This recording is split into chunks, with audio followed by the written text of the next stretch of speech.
All right, good evening. Welcome to the Village Council regular meeting.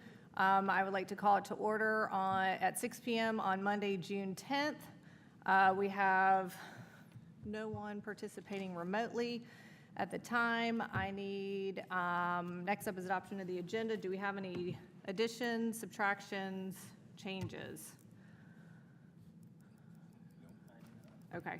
I have 3 to add to the consent agenda. New, number 3, consider adoption of corrected budget ordinance for fiscal year 24-25.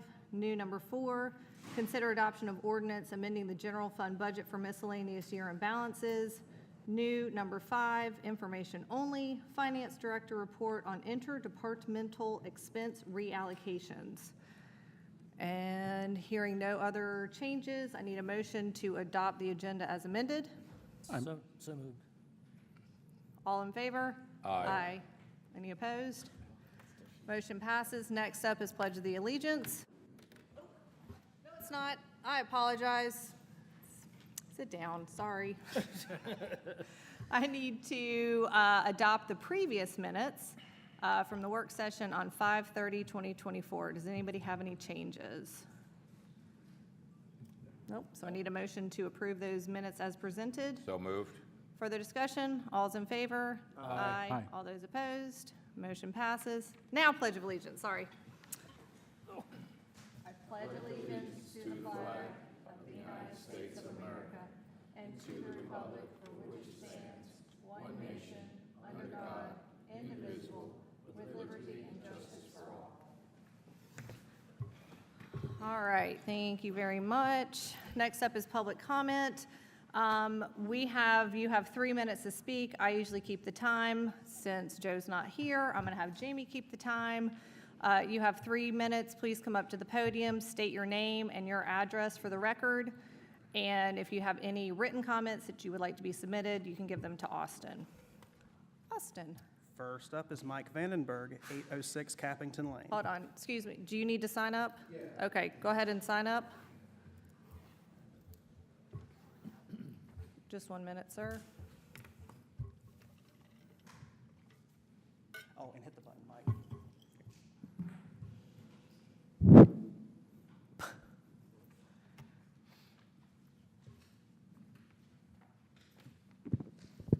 Okay, all right, thank you. Sir? Mike Vandenberg, 806 Cappington Lane. Marvin Creek resident Amanda Richards has stated in a town hall and various social media posts that I'm embarrassing council. She accused me of harassing her. She has claimed safety concerns for herself and family, as well as made a statement of council corruption. I appreciate the opportunity to respond in a similar manner or a public forum. I am not elected to council. My statements can't reflect on the government. I have no authority or impact beyond a vote in elections. Marriage does not create association. That's a dangerous suggestion or precedent. Kim has not used my social media accounts. Amanda's posts and statements that suggest otherwise are not true. I own everything I have posted and with no regrets. Amanda's harassment claims against me are not consistent with my understanding of the definition. Here's my summary of how her claim evolved. Amanda accused council of back-scratching or corruption on Nextdoor. I asked Amanda for evidence to support the claim, who, when, what, etc. Amanda did not support her comment. I can't be certain why, but I suspect she was unable to. There is no corruption. With no support for the accusation, Amanda instead deflected, and as a last resort playing victim and accusing me of harassment. Amanda stated I was forcing her to say something against her will. I asked for evidence to support an untrue accusation. I view as my request as accountability in the form of a direct rebuttal and fair to expect when you unjustly attack someone's integrity. Amanda demanded I not contact her. This is on social media and public posts. Amanda has no justification for claims of safety concerns or that I am unsafe. I have never insinuated, nor would I ever pose a risk to her, her family, or anyone else for that matter. It's simply absurd. Since Amanda's town hall comments, she and others took further potshots on Marvin Creek Facebook page. I did not see the post, but I was told they cover my current employment, a company I've launched, and somehow tied into the Marvin Creek easement.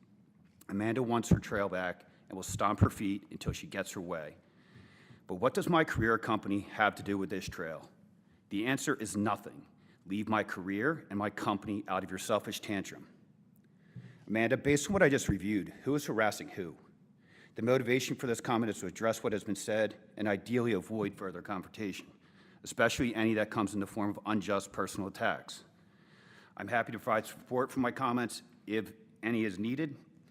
Now, on the council and staff, respecting the opinion of others is expected, but when feedback is received in the form of misinformation, attacks, demands, or rants, it does not have to be tolerated. It's fair to expect maturity even in vigorous debate. Please continue to do what's best for Marvin and greater good. That's why you were elected and hired. You're doing a commendable job and continue to have my support and respect. You guys have all earned it. Thank you for your time. Thank you very much. Austin? Next up is Lauren Thomas, 3025 Groves Edge Lane.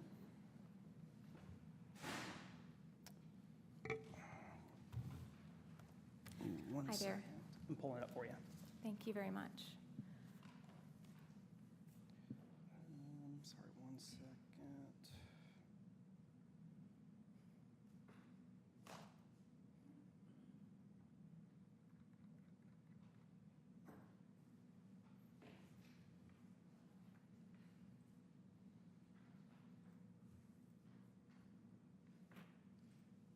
Thank you, Austin.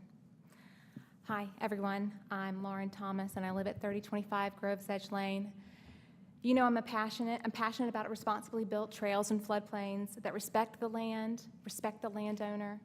Building trails and floodplains requires careful planning and a lot of money to protect our homes and private property.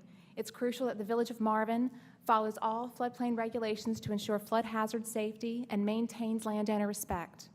Unfortunately, there is a consistent pattern of enforcement deficiencies in trails built along floodways by the Village of Marvin. We have strong evidence that neighborhood deed restrictions weren't reviewed. There's questionable legality of easement transfers. Environmental studies haven't been conducted, and regulatory permits weren't gained. These deficiencies are widespread and impact the Tullamore Trail, Amber Meadows Trail, Preserve Innisbrook Bridge, and most recently the Marvin Creek Connector Trail behind my home. We can confirm these trails are in floodways because both FRISMAPs and page 74 of your Village Comprehensive Parks and Recreation Master Plan say so. The NFIP floodplain audit needs to be effective, so it needs to reveal all consistent patterns of enforcement deficiencies. The village should care about their contributions of the damages because they have a duty to act reasonably when building trails on floodplains. I am committed to offering my evidence and being present during the floodplain audit. This is my service to the community, the private landowners of Marvin. I also noticed that the open forum on May 28th isn't reflected accurately in the minutes. My neighbors say that they spoke up about Tullamore Trail deficiencies, but Austin, that's not listed in the meeting minutes. While the North Carolina Open Meetings Law requires public bodies to prepare a general account of closed sessions, it requires that minutes be full and accurate of all official meetings. I wasn't at that meeting, and I deserve to know what happened in that meeting. If there is a recording, sharing it would be helpful. It's important that citizen concerns about the village mistakes on the Tullamore Trail be fully recorded, particularly since the floodplain audit is coming soon. My neighbors have a reasonable expectation that their concerns would be accurately reflected in the open forum meeting minutes. Listen, existing trails built on floodways need to be brought into regulatory compliance. Page 1 of NCDEQ's conditional approval of water quality certification within my neighborhood deeds in Marvin Creek should be enough to compel the village to return the connector trail easement to the Marvin Creek HOA. This is a regulatory document that requires compliance. Thank you. Thank you. Austin? Okay, next up is Austin Yao, 4050 Citra Lane.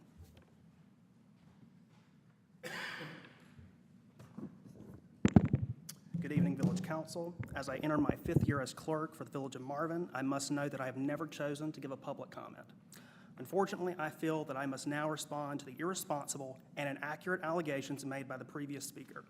The previous speaker has called me out by name and has asserted that I have violated the North Carolina General Statutes by not providing full and accurate minutes for the May 28th open forum town hall meeting. Had the previous speaker adequately researched this term and the existing judicial precedent surrounding it, they would have understood that full and accurate minutes does not mean a transcript or even a summary of remarks. I have provided for you all the January 2019 issue of the UNC School of Government's Local Government Law Bulletin, number 140. I will give a brief summary of the relevant points and will submit the publication as an attachment for these minutes. In the case of Moridi v. City of Winston-Salem, the North Carolina Supreme Court determined that full and accurate minutes should contain mainly a record of what was done at the meeting, not what was said by its members, as the purpose of minutes is to provide a record of the actions taken by a board and evidence that those actions were taken according to proper procedures. No action was taken by the Village Council during the May 28th open forum town hall meeting, showing that the minutes that I wrote met the Moridi test and are compliant with the North Carolina general statutes. Furthermore, this publication recommends elements for meeting minutes. If you look at page 8 of the publication, you will note that for public comment periods, minutes need only show that the public comment period occurred.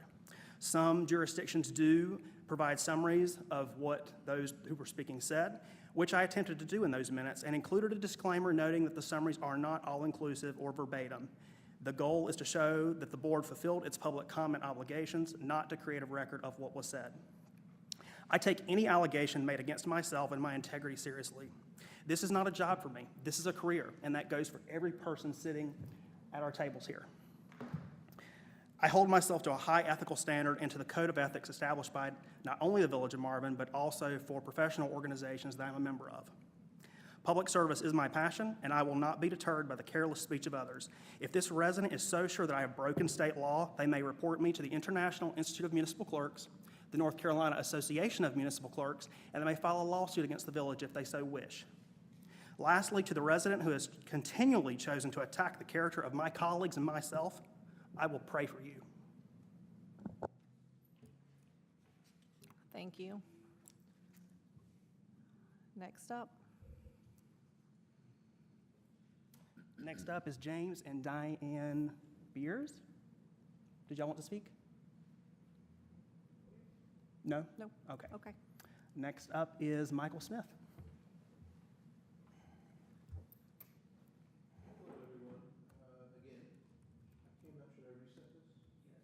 No. Oh, sorry, that's my phone. We're, we've got the time. Thank you. So hi, everybody. I came out on the 28th of last month to have, it was an open forum setting. I posed the question to the council about whether or not there was any plans to force annexation for, I think you guys referred to my residence as sort of like a donut hole within Marvin. We had a great dialogue.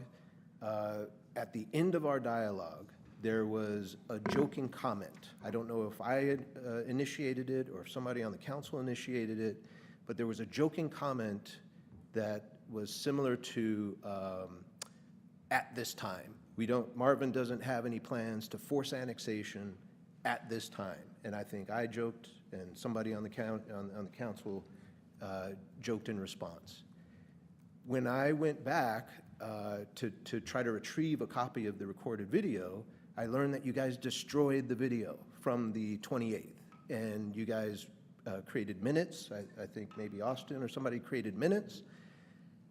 The emphasis in that video from the meeting, how it was captured in the minutes, there seemed to be an emphasis on at this time. I need to make it very clear to this council. I have no desire whatsoever to join Marvin Village. And I would view it as an attack if the village tried to annex me. I chose my property because it is unincorporated Waxhaw. It's part of Union County. It's not officially part of Waxhaw. I chose my property because it has a voluntary HOA with very minimal restrictions in the CC&Rs. I've dealt with Marvin Village before the current staff is in place, when we were looking at purchasing another property in Valhalla Farms, and I had a terrible experience with the prior staff. I do not agree with the village's approach to coming up with projects and then increasing taxes to cover those projects and bonds and things of that nature, but none of that is my business, as long as you guys leave me alone. So I don't know if this is the proper setting to ask the question again and get a response and get a recorded official response. But I would love to hear, is there a better way to do that? Do I need to come back to an open forum setting, ask the question, get a recording, so that there's an official record of it, not the minutes, not somebody else's interpretation of what was said? So is that something we should do now, or should I come back for that? This is just a time for you to make a public comment. We won't respond to it. Got it. So, so I guess I will You look. can always reach out to us. Like in an email or, Yeah, okay. or you can call me. Okay. You got my number. Well, I want to make it official, we have a personal relationship, but Yeah, there's the official, you can put it through. through the village. The village email. Got it, got contact it. list. Okay. Again, I appreciate what you guys are doing. I just don't want to be part of Marvin Village. Can't make that more clear, but thank you for what you guys do. Okay, great, thank you. Austin? Okay, great, thank you very much. Next up, reports and updates, managers report. Christina? I just had one quick thing I wanted to remind folks sitting at home listening, is we have, in the past, we've had folks to email our engineer and our attorney directly. We've actually had requests to do that in the past and here recently as of today. I just want to remind folks that that's not appropriate for citizens to email our vendors. If they have questions or concerns or have issues that they feel is relevant to one of our third-party consultants, i.e. our attorney or our engineers, they need to go through village staff to make that happen. We do budget a certain amount of dollars for those third-party consultants, and we have to manage those processes. So we just wanted to make that as a general reminder to those listening at home. Great, thank you. Anything else? Okay. Planners report, Hunter.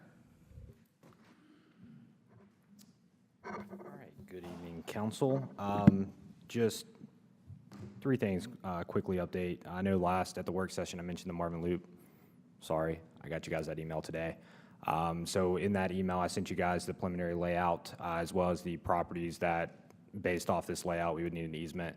If you get a chance, just please review. Let me know if you have any questions, comments, feedback on that. I want to get it to Dewberry as soon as possible, and then we'll kind of continue on the next steps, which outlined in that email, meaning that we would then reach out and have those conversations with the property owners, and then also hold our first community meeting on the proposed route. Any questions regarding the Marvin Loop? All right, then just with development updates, first being that we have received a rezoning application from Mr. Bill Offlin after his property in the MDO being zoned SFR3. Just making you guys aware that in the new ordinance, all rezonings have a neighborhood meeting, public involvement meeting. So his neighborhood meeting is scheduled for June 25th at 5:30 at the subject property. If you guys are interested, I know there is coffee with council that night. But the second one being is that we are receiving a rezoning application for the Crane Store property.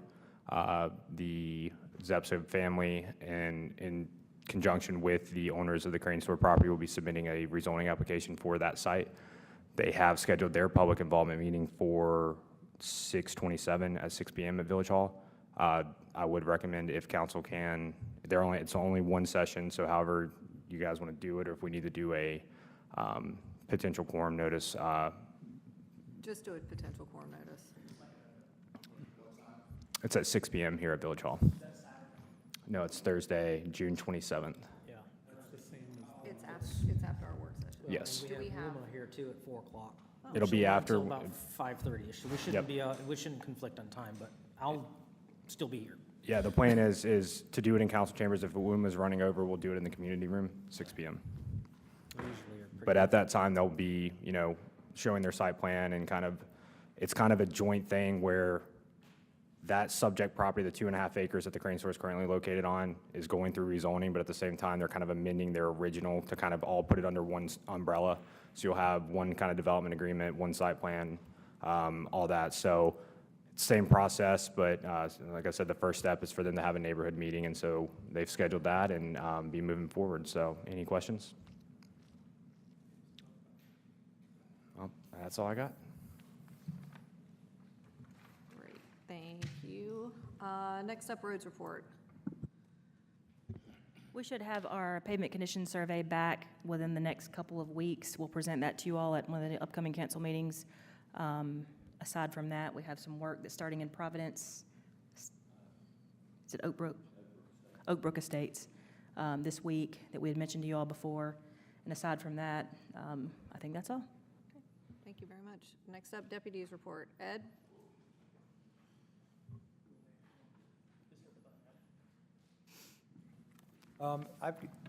Everybody's got the report that was sent out.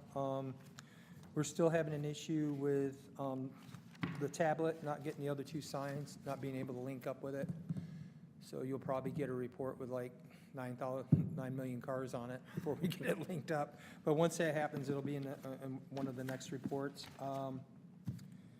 Really, not too much has changed, 14 accidents, and we had some noise complaints, and we had one stolen vehicle, so I'll be sending out another email to our HOAs to see if they can get the information out to our residents to stop leaving their keys in the car. But does anybody have any questions about anything that's on the report? Just real quick, Ed, larceny, 2 larcenies was one of, I believe those are going to be at the 7-Eleven. okay. I can look them up if you need me to. I got sidetracked today on a illegal dumping just before I came here, so.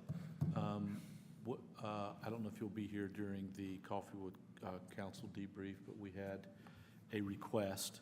Obviously, we can't tell you where to be or, where to go and stuff like that, but we did have a request from one of our Coffee with Council people coming in that if you could show some level of presence down, more level of presence down between Newtown Road and the roundabout. Right. Between South Carolina line and the thing.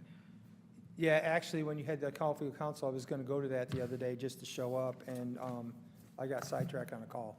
So it was either a call or I had something with my I just car or wanted to pass something. along, But, yeah. especially in this forum, so everyone can hear, especially the people that came, that we wanted to let you know that there was Okay. just a request for.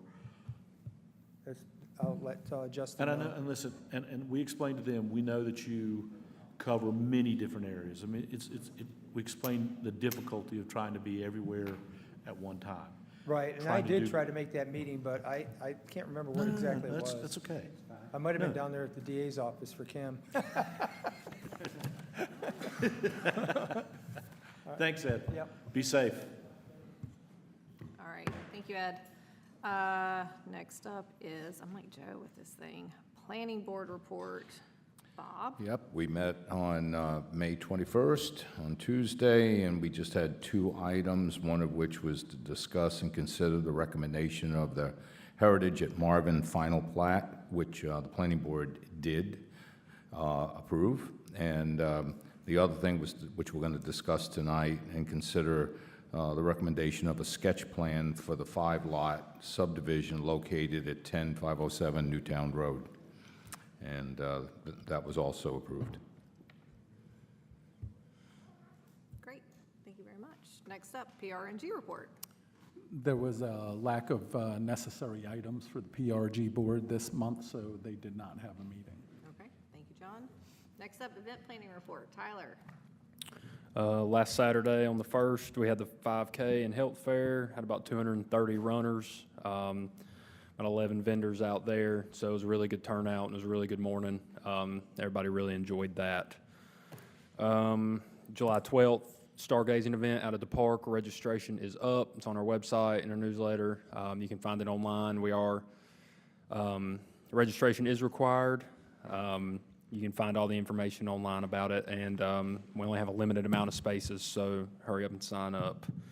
And then National Night Out will be on Tuesday, August 6th, and you'll hear and see more about that through the month of July. It'll be advertised. About it. Great, thanks, Tyler. Next up, Coffee with Council debrief. Jamie and Wayne. Wayne? We had 4 people. We had 4 people. One of them was a non-resident of Union County, but she came by because she was interested in some signs that's around the area and asked us what they really meant. We had a nice conversation with her. We had another lady that talked about the roundabout and the roads and what we could do and what we could not do. We explained to her that the lack of money kept our reaction time a little short. We had another couple here. They talked about the speed on Newtown Road. from the state line to the first roundabout.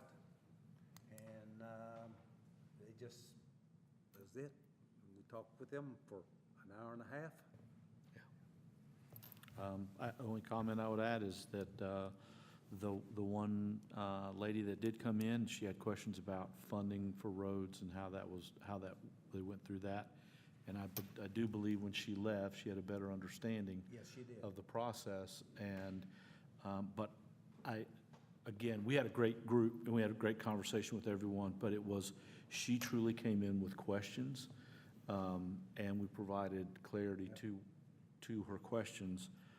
But it was refreshing because she didn't come in with accusations and,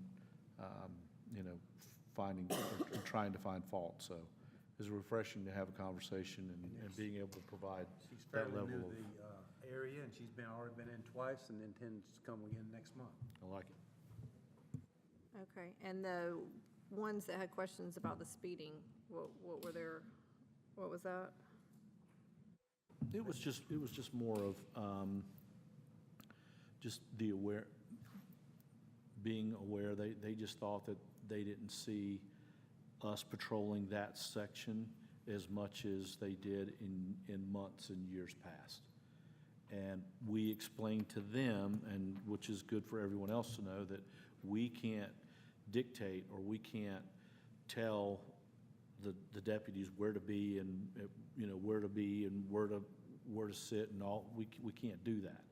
But we can give the recommendation, and that's why I wanted to give that, the recommendation to Ed in public so that they would know. And many times they got a large area to cover. And they're doing, and what's been, when you look at the numbers, the neighborhood patrols, that helps significantly. And when they're doing neighborhood patrols, they're not sitting there doing speed. I mean, it's squeezing the balloon, which one do you want? So. Okay, all right, good, thank you. Next up, WIMA report, Andy. Well, WUMA this past month, neither Joe nor I were able to attend, but it was the evening CRTPO 101 course that we got that WUMA hosted in Wesley Chapel.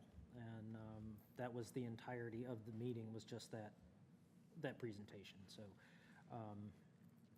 that's great information. That person that came and was asking about the road funding, that would have been a great source of information for that particular person.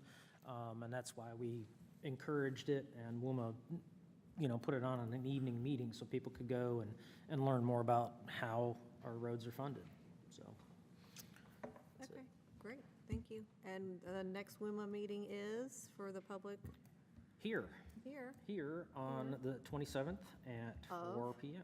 June? Yep. Fantastic, June 27th, 4 p.m. And, Fantastic. yes, so we Great. got a lot going on that day. yes, we do. Very good, thank you very much. Next up, consent agenda. I need a motion to approve the consent agenda as amended. So moved. Further discussion? All's in favor? Aye. Any opposed? Motion passes. Next up is new business. Consider adoption of resolution authorizing historic designation for the Carr Family Farm. Austin, that is you. Okay, just really quickly, the Carr family has requested that half of their property on Joe Carr Road be designated as a historic landmark. The half of the property was already declared that 10 or so years ago, so they're requesting that for the other half of the property. I spoke to the Union County Historic Preservation Commission. They are the ones that are formally sent us the language to use for this resolution. And I heard back from them today with a little more information. They note that, hold on one second. Oh, wrong folder. There it goes. According to the Heritage Commission, and an ordinance creating the Union County Historic Preservation Commission was written in 1992 and was adopted by Union County, the city of Monroe, the towns of Marshville and Wingate. Other townships and villages that are not part of the ordinance must adopt a resolution to allow the county to determine the historic designation of properties. No known implications to Marvin for adopting this resolution, but by locally designating this half of the farm as a historic landmark, the farm would not be able to be developed, and with the goal of retaining the historic value. Does that make sense? Any questions on anything? And I will state, basically, since we don't have a historic commission, one of the provisions in there, I think it's 160D202, is you authorize the county to conduct zoning for this limited purpose in the municipal limits. So you're delegating that authority because we don't have the historic commission. Once they pass the resolution, then they go and they have to send stuff to the state. I think it's the Department of Archives. They do some studies. They have to justify the significance. And it sounds like it'll be easy to meet in this one, but they can't just designate anything. They have to make a finding that it's material for the area, significant, and does have the historical importance to warrant that. And then it does provide protection. So I think if you want to protect some of that, it's a good step. So which half was already, I think if you look at it on a map, it's 4 parcels. If you're facing it from Joe Carr Road, the right side, I believe, the right 2 that are one in the front, one in the back, those 2 were already designated. Now it's the ones on the left. I'm not sure why they were done separately, but that's the request. So in the description here, as I'm reading out of the resolution, it specifies that the part that they want is the house, tractor shed, farm office, and tool shed. If that gives you any clarity as to what part of the property it is. I guess one question I have. I can also pull this up if you need me to on a map. Yeah, I guess one question I have is when you refer to we would be ceding the zoning to Union County. I Historic wasn't Commission. accurate, I'm sorry. Okay. The limited zoning for the historical designation, because we don't have a historical committee. Because you have to form that, and then there's. So it would have nothing to do with the zoning of the property No, itself? It's the historical designation, which is kind of a part of zoning, but it's different, and I was not very accurate, so thank you. Okay. If you look up here on the map, this parcel here, I think these 2 here, this one here, and the small one back here was already included. These 2. And then the ones that are being requested is on the left here. You see multiple buildings on, and this land strip right here, I believe is the other one.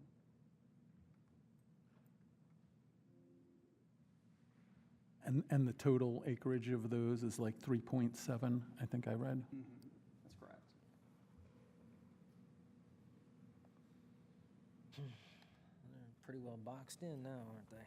They're surrounded by Marvin Creek and the estates at Marvin Branch.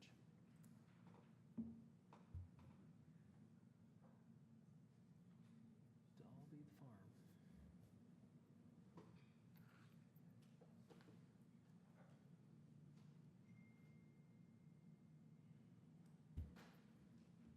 so if I'm reading this correctly, they can't make any changes to the buildings? They have to get a certificate of appropriateness, so it's any type of changes, they have to submit to and that will be to the Union County Historical Commission, and they have to demonstrate that any changes to the facade, paint colors, anything like that, are going to be consistent with the goal, intent, and architecture from that era. It does not govern anything inside the premises. Inside the walls are still free to go unless you get that would be more of a national historic designation. But the state, you can still work within, but if it's exterior, you go and you apply, and then the Historic Commission, the statutes designate who's to compile that committee, but you're supposed to have people with experience with history, and then some that have experience in construction. It's supposed to be an overall blend of people to be able to look and apply the historical rules and regulations. But if they go to improve it, they'll go before that committee to make sure the improvements keep the historical look and function. And ultimately, you can still, it makes it a lot harder to demolish, but if it's impractical, there can be delays to allow third-party funding and a lot of other things. You just can't doze it, but ultimately, you can still ultimately develop it. You have to unwind through a process, but it does protect, and it's supposed to be a reasonable balance between property rights and protecting the historical structures. So they're really kind of self-limiting. They are, Things in a sense, it's not that they can zoning, do but with it their- it kind of is. They are self-limiting their property to protect it. Yeah, and when we say, so if it's 3.67 acres, right? And we say they're self-limiting, you know, the design structures and things, the design of the structures, are they also limiting subdividing, things of that nature within this, or is that a separate issue altogether? I really can't tell you off the cuff because I haven't looked at the historical statutes in a while. I believe you can subdivide, but if there's any further development, it also has to be consistent. That's what I was wondering. Okay. I can tell you just briefly some of the experience I've had in previous municipalities where the certificate of appropriateness goes with, like, if they want to change the windows or the door, very simple little design kind of things have to go through a process where the design, whatever the board is, the Historic District Commission says, we agree with these windows. It looks like the original windows that were done 100 years ago, or these shingles or whatever. So it's just design features mostly. Exterior. Thank you. Okay. Does anybody else have any questions? Okay. Does anybody want to make a motion to adopt this resolution?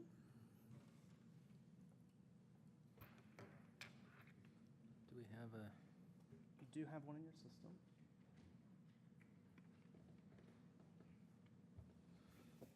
where is it? Where'd it go? Do I need to read the entire resolution, or is there a? Okay, here we go. You ready? I need a motion to adopt the resolution authorizing historic designation for the Carr Family Farm as presented. So moved. Further Sorry, I couldn't discussion? find it. All those in favor? Aye. Any opposed?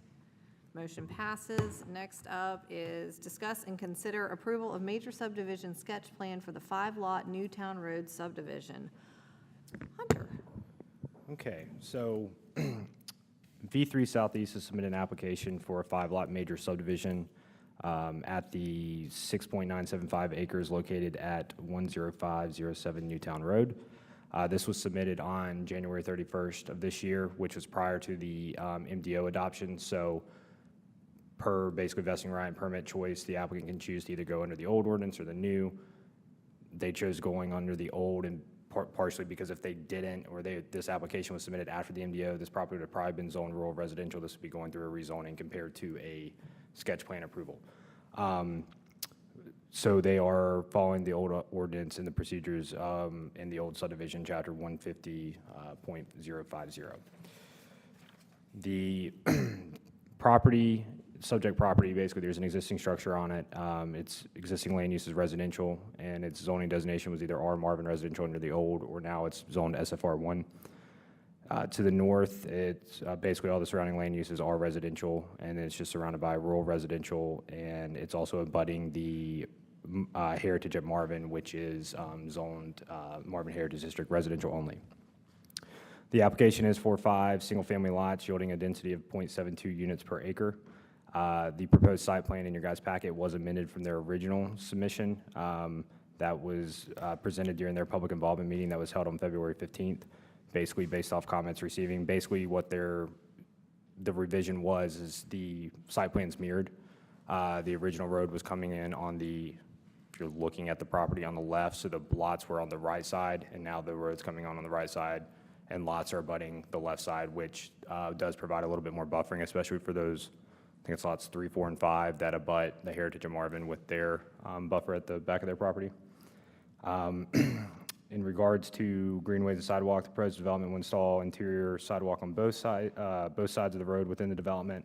It's also recommended that the applicant dedicate sidewalk greenway easement along Newtown Road for future connectivity, basically just along the right-of-way. So it just, once again, if any sidewalk or trail options present themselves in that area, we go ahead and have that easement along Newtown Road there.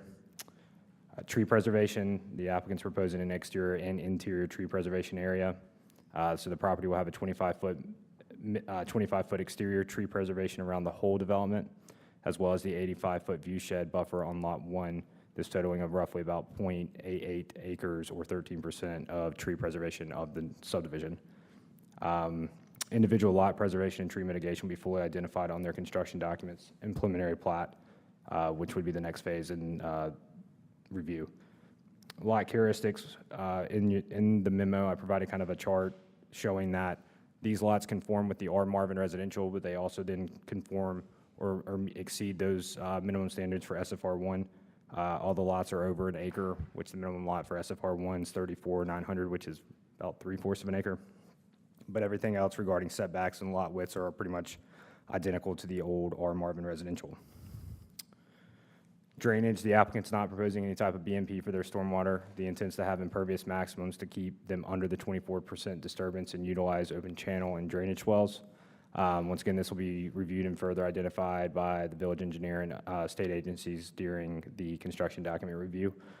The development will also be utilized well and septic. There's no adequate sewer connectivity to get, because the closest connection point would be the Heritage at Marvin.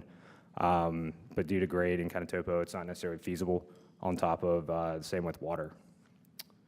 View shed, the development's proposing 85-foot view shed along Newtown Road. And then finally, once again, the applicant did hold their public involvement meeting to meet the ordinance requirements, and that was held on February 15th, and those minutes are also included in your packet. With that being said, is there any questions on the specific plan? Basically, it's a 5-lot major subdivision. The only reason it's a major in this case is because of how the lot lays out. They're installing a road, which when you're installing any type of public or extending public infrastructure, i.e. putting in a road in this case, it does trigger the major subdivision, even though it is a smaller, in theory, of what you guys have seen in the past regarding major subdivisions. So like the area between the roadway that comes in and the other side where the houses aren't, is that common area for the neighborhood? Is there a common area that they're going to maintain, or? We just talked about that. That is something that I noted on my review. It will either be deeded as common open space, and I'll have just a 5-lot minor, like a 5-lot little HOA, or it will, it would just be deeded probably to Lot 5, and Lot 5 would have or it can also be dedicated and just be part of the right-of-way. That's accepted by the village for maintenance. It can kind of be done in multiple fashions. But I don't have your direct answer on that question because we just kind of were discussing that, but that would make sure that it's at least dedicated, either common open space. This isn't necessarily a conservation subdivision, so it's not required to have common open space or publicly dedicated land. This is just traditional major subdivision, but that property maintenance and who's responsible does need to be identified before the final plat's recorded. Would I assume that road would be a Village of Marvin road? Yes, the road Because that's kind of my concern. If nobody's taking care of that side of the road, then they'll expect us to, Yep. So yes, the road that is being proposed it's publicly dedicated and would be accepted by the village after the development's complete.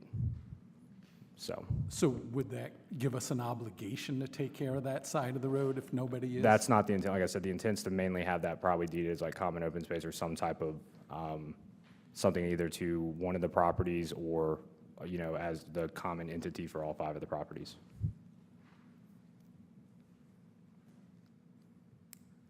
Any other questions? So staff does recommend approval. Go ahead. When are you going to figure out what you're going to do with that area on the other side of the road? It would be before the final plat. Basically, the final plat would have to either dedicate that as common open space or, that's the recommendation. That's what we kind of discussed. Or it would just be assumed into probably Lot 5 since it all connects. Just be a weird lot. Really weird. Okay, I do not want the village having to maintain that, period. So whatever needs to get done, whoever it needs to be dedicated to, whatever, that should not be the village's responsibility. That's private property anyway. We would only maintain the right-of-way of the roadway, not any private property. Well, I mean, Yeah, To be the it's right-of-way. creating a lot, yeah, so, and because it's got that 25-foot preservation strip, and once again, larger developments, typically those 25-foot strips are part of common open spaces. But this is not a conservation subdivision. They are required to do per our ordinance a 25-foot tree preservation strip.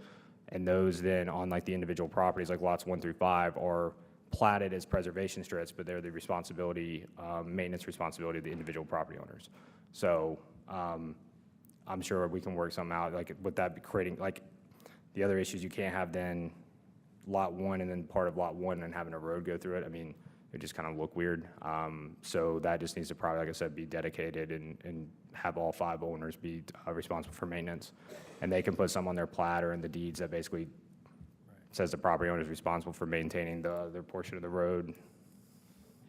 You could have it to a small HOA and then mandate that it be dedicated to the HOA and they provide sufficient funding for it, which is done in some of the larger neighborhoods. That might be the easiest way to do it. It's also going to be mainly wooded, so it's trees. Wooded, yeah, Yeah. existing But trees. The only issue with that is, down trees and stuff in a storm, you would want somebody responsible for that kind of thing in case it becomes a hazard to adjoining properties or something of that nature. Well, and also, once you clear that road, everything on It's the in the side road, of it it's- starts it's growing up. ours, but- So, mean, people don't want, giant stuff growing right up to the curb typically. Right. One other question.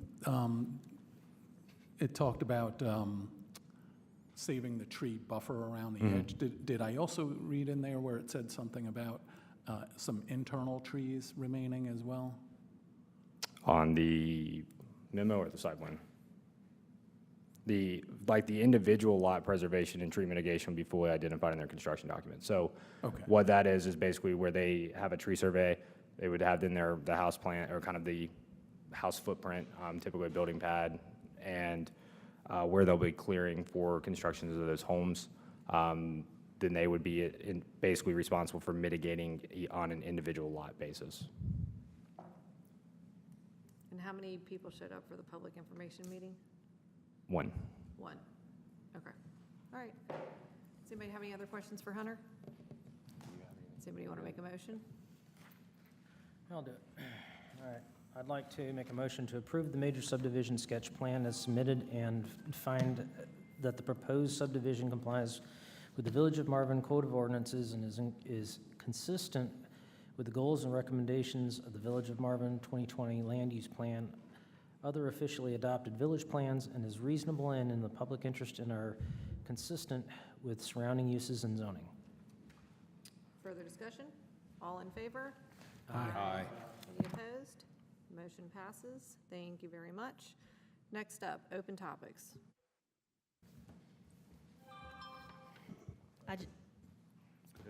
This is kind of out of character, but I do have one. I actually forgot to mention it in the manager's report. If you all recall, I don't know, about a month ago, we adopted the MDO. We had a resident come in and request a rezoning at the time. You all wanted to wait for various reasons, but we had requested at the time, staff had requested to waive the application fee for that resident, and you all agreed to that. One of the things that come up today, the resident has submitted the application without paying the application fee, and there is another requirement, which is postage. The residents, for any rezoning request, have to supply a mailer to, I think it's 1,500 feet, I believe, to all the properties within that 1,500 feet. And so therefore, this resident is going to have to send all the mailers out to that general area, which equates to about $150 to $175 in postage. I told him that I would ask if you all would consider absorbing that mailer cost, or if you all wanted him to pay that. He did not make the request, but I did tell him, just based on the circumstances of what happened the night and the fee, if you all were willing to waive that, for the village to absorb that postage, not waive it, but. What's the amount of the fee that we already waived? I'd have to ask Hunter. I can pull the fee schedule. I think it's 150, but I could be wrong.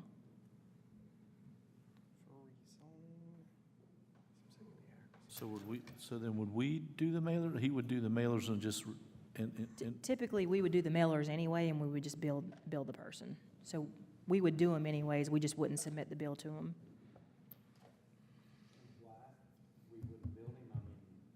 Well, the only reason that I would say recommend to do it is because he made the request the night of the meeting, and y'all could have approved it that night, but you chose not to. But it's neither here nor there. You know, it's typically whatever you got, or it's whatever you want to do. Do you know what it is off the top of your head? What it says on the fee schedule that, well, let's ask Kyle. Hey, do you know the application fee for a rezoning request? It's $1,000 plus $15. Yep. I was way off. Yeah, it's a lot. I was looking at the number, I wanted to make sure I was right. so. So Hunter just said $1,000. So the base for just a conventional zoning map amendment, it's $1,000, and then it's then $15 an acre or portion thereof. So if you had a 3-acre tract, it'd be $1,045. Does that mean, so, correct. So, and what that covers is public hearing notices and stuff, as well as the mailing notices and all that other stuff that staff has to prepare and get those out for legal requirements. But that's basically the majority of it on top of just the staff time to administer the process. I guess my question, and maybe this is to Chaplain, it would be, you know, what, if any, precedent could this potentially set? I think that's a great question. It's very unique because this was with an overall rezoning of all the parcels, and you had an opportunity to remove that one. And normally, I would say it's terrible precedent to do this, but council really didn't want to look at that, and they wanted to have some input from other people. I would not do this again. I think it was a very unique and limited opportunity. Now, there's a waiver of $1,000. Those are the fees. I mean, one way to make sure that the person has true buy-in is, you know, well, Skin in the game. yeah, skin in the game, because I think he would show up, but really he could just kind of go through the process, and you would be spending all the money for the 1,000 pays for some staff, but a lot of it's a hard cost because you still have to publish in the newspaper, and that's one of the significant expenses. So you could do that either way, but y'all have waived the application fee, which is what y'all said you would do, and then you could do the other however. And a lot of people may consider that part of the application fee, but you could do that either way you want. I will add, sorry, Chap, that with the neighborhood meeting and per the state statute, technically it is on the responsibility of the property owner to actually mail the notices and notify. It mirrors our original public involvement meeting language that did basically state in there that the village would send the notice and after in the ad to the newspaper, which there is no ad in the newspaper for the neighborhood meeting. There would be one for the public hearing. And then basically that would then bill the applicant for the cost associated with that postage for the mailings. So it is kind of it's the same process, but we just, technically the state statutes do say, I mean, that the property owner or the municipality can send the notices. Okay, I mean, we're waiving the application fee of $1,000. I'm not inclined to waive the postage fee or absorb the postage fee. So that's, I totally agree. That's me. I concur. I would concur with that as well. We can advise him. I don't think he expected it. We just told him we would ask, so. okay. Okay. Christina, any other open topics? Jamie, you wanted to? No, I was just, David, did we say there were signs or new signs for, as we enter Marvin, on Marvin Road? Hit the button. Yes, sir, we do have new signs already ordered, and we have them on site. What we're working with is the width of the right-of-way to install those. There's some areas where we currently have signs that are much smaller than what we would, the signs that we have. So we're trying to figure out a better way to install those in a right-of-way. where they can be seen. Okay. There are some limbs that are hanging down. I don't know if that's in the right of way, if there's a way we can trim those limbs or. Is that coming in from the South Carolina state line on No, Newtown? I'm talking about coming up Marvin Road. Yes, yes, yes. That's DOT's, we can't trim that. But I Weddington's can got the same submit a issue. work You can't order. see speed limit signs in Weddington because of the trees, and it's DOT.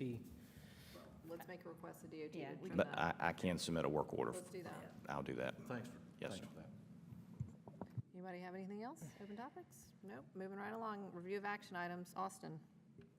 All right, really short list. We're going to do a potential quorum notice for the ZEPSA and Crane Store neighborhood meeting. Going to take a while to get used to that. You guys are going to respond to Hunter's email about the routing for the Marvin Loop expansion, and Davey's going to submit that work order to DOT for the signs. That's really all I've got. Christina, do you have anything? I don't have anything. Okay.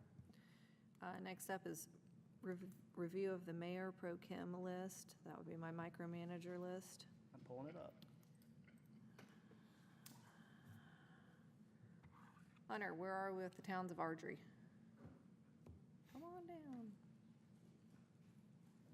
They requested for me to meet with their full HOA board. We're still just trying to get a date set on that, but I've responded to them and let them know when my availability is. I want to say that their meeting is next Tuesday, and we were trying to schedule a meeting prior or during that, but the problem is that their meeting's the same night as planning board, so I would not be able to attend that. Okay. All right. And then don't go anywhere. Come back. Come back. Walked away too quick. Can you update us where we are with the Marvin Creek connector with the Preserve HOA? Yes, Tyler and I met with the Preserve HOA regarding the revised easement locations on their property. They're open to, they're open to the project in general. And then two, they basically said that they're willing to relocate that easement for the connector trail, depending on, the route, and that we just need to provide them more information once we kind of had that figured out. So then Tyler and I met with the surveyor last week. The next steps would be to have the floodplain staked and looking at the two original routes, the original route and then the revised one that comes in, below the floodplain, and seeing if it's practical and feasible there, and then come back to you guys and report our findings on that. Okay, when do you think you might have an answer on that? We're supposed to get something from the surveyor regarding making sure, because we had that original agreement, but making sure that would fit under that umbrella. He said he'd have me something early this week, and then we'd have him hopefully then scheduled, unless we have to do either an amendment, or not amendment, I guess a change order to that original agreement, just because that agreement covered like Tullamore as, like a few other things, so we can probably still do it with the funding parameters, just do a change order to the scope. But then I would think sometime in late June or early July, they would get out there, stake it, and we'd have Scott flag the potential routes within those stakes and just to see if it works. Okay, great, thank you. Christina, the hydro study for the Marvin Eford Park and Marvin Loop Trail. That's been executed. We're waiting on that to be finalized before the end of the year, Perfect. fiscal year. And then execute the contract for the trail feasibility study. That's also been executed. Okay, perfect. Austin, if you can check both of those off of our list. Christina, I saw the email to the state reps about SB 166, so we'll just leave that on there until we get a response from them. Did we move forward with the ATV purchase? We did. We just signed the check today, and he's going to be picking it up sometime this week. Okay, so we can check that off the list. Austin, I know you're working on the application process for the annexation study committee. It's already set up. We have multiple applicants. I'm waiting to see if anyone else applies in the next day or two, and I'm going to send y'all an update fine. so you can start calling. Okay, great. Okay. The other ones under me, you can check off too. Those are already on your agenda for the next meeting. Perfect, good. All right, I'm finished. Council comments. John, we'll start with you. I don't have any, thank you. Andy. I just want to thank staff and council for all the work that everybody's doing, and just to the deputies, thank you for all of what you do. Stay safe. That's it. All right, great. Bob? No comment? Wayne? No comment. Jamie? Just to add to Andy's staff, again, thanks for all you do, all that you kind of put up with and have to trudge through to do your jobs, on top of doing your jobs. Just a big shout out to all the graduates of Marvin that graduated from either elementary to middle and middle to high, and the college graduates and everything. Congratulations for all of that. And Ed and Jason, thank you for what you do, and please be safe. All right, thank you. Yes, I would like to thank staff, council, our deputies for being out there doing a job that I don't want to do, so thank you very much. And to all those who showed up at the meeting today, I appreciate you being here.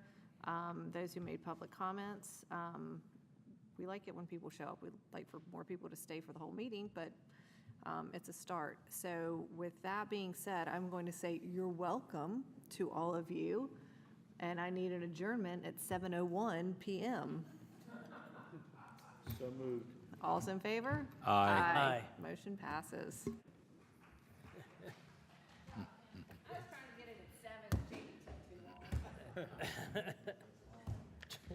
Joe said we were going to have a record meeting tonight.